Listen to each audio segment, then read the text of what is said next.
Hello everyone, আগের দিনে ভিডিওটা পাঞ্জাবে স্টেশনে অবধি দেখিয়েছিলাম। তো তারপরের দিনে হচ্ছে আমরা সকাল 5টার দিকে আমরা নেমে পড়েছি। আর সেইটা আমরা ট্রেনের মধ্যে করে নিয়েছিলাম। তারপরে এটা চলে এসেছি হচ্ছে আর্মি আরাম ঘরে, মানে আর্মি গেস্ট রুমে চলে এসেছি আমরা থাকার জন্য। যেহেতু আজকে আবার বিকেল 4:30টার দিকে আমাদের রাজধানী ট্রেন আছে নিউ দিল্লি থেকে, আর আমরা নিউ দিল্লিতেই নেমেছিলাম, যে ট্রেনে এসেছিলাম পাঞ্জাব থেকে ভাটিন্ডা থেকে। ঠিক আছে। আর এখন এই তো আমরা ফর্ম দেখাচ্ছি, আই কার্ড আরে দেখিয়ে আমাদেরকে ভিতরে প্রবেশ করানো হবে। তো তারপরে এই তো আমরা এখন ভিতরেও চলে এসেছি। বেশ সুন্দর ছিল। ভিতরে গিয়ে ঢোকার পরেই একটা বাইরে ওয়াশরুম ছিল, তারপরে ভিতর দিকেও একটা ওয়াশরুম ছিল। তো এখানে আমরা আগে বলেছিলাম আমাদের কিছু কেনাকাটা আছে, সেই জন্য আগের দিনে রাত্রে আমরা চলে এসেছি। নইলে আমরা সব সময় আজকে সকালে ট্রেন থাকে 8টার দিকে, 1টার দিকে আবার নিউ দিল্লিতে নামি, তারপরে আবার 4:30টায় ট্রেন থাকে। তো কেনাকাটা করার জন্যেই আমাদের আগের দিনে আসা। আর সামান্য একটু রেস্ট করব, সেই জন্য গেস্ট রুমে চলে এসেছি। তো এখানে আমাদের একটা কামরা ছিল, তো সেখানে কিছুক্ষণ থাকার পর, কিছুক্ষণ মানে ওই 6 ঘন্টার মতো ছিলাম। তারপরে আমরা 11টার দিকে বেরিয়ে পড়েছি নিউ দিল্লির বাজারে। ঠিক আছে। এখন আমরা একটা ওই তো সিঙ্গেল একটা অটো করে নেওয়া হয়েছে, তো সেই অটোটা করেই আমরা যাচ্ছি দোকানটায়। আসলে কার্পেট কেনার জন্য, মসজিদে দেওয়ার জন্য, সে যা পাপা ওয়াদা করেছিল। তো ভাবছিলাম এখান থেকেই নিয়ে নিই, যেহেতু কারখানাটা এখানেই আছে, এখানেই কার্পেটগুলো বানানো হয়।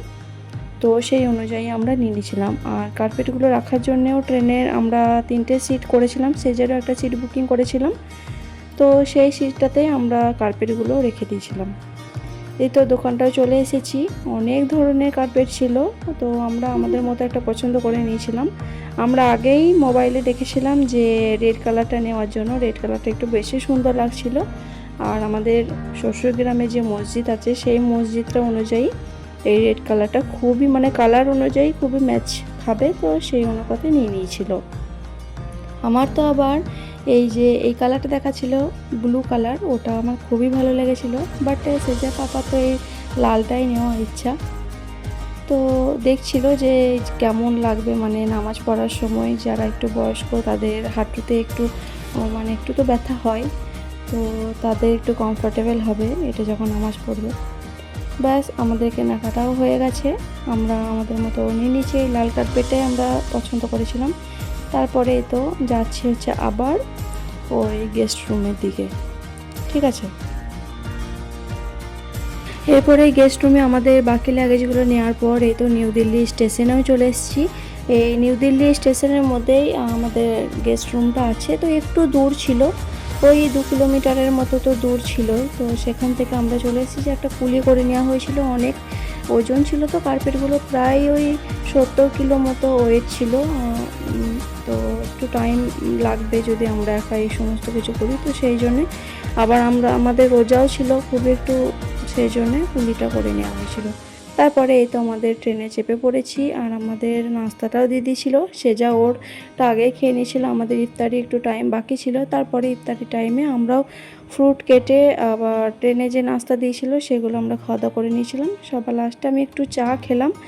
চাটা একটু কড়া করে করলাম দুধ দিয়ে, ওই ট্রেনের নাস্তার মধ্যে যে চা দুধ এগুলো ছিল তার মধ্যে গরম পানিটা দিয়ে ডবল করে করে নিয়েছিলাম।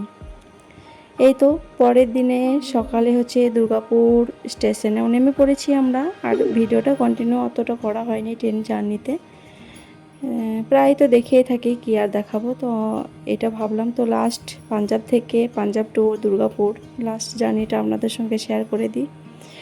স্টেশনে নেমে আমাদের গাড়ি চলে এসেছিলো বাড়ি থেকে, এখন চলে যাচ্ছি শ্বশুর বাড়ি। আর ঠিক আছে, কেমন লাগলো আমার এই আজকের ভিডিওটা অবশ্যই জানাবেন। দেখা হচ্ছে পরের ভিডিওতে।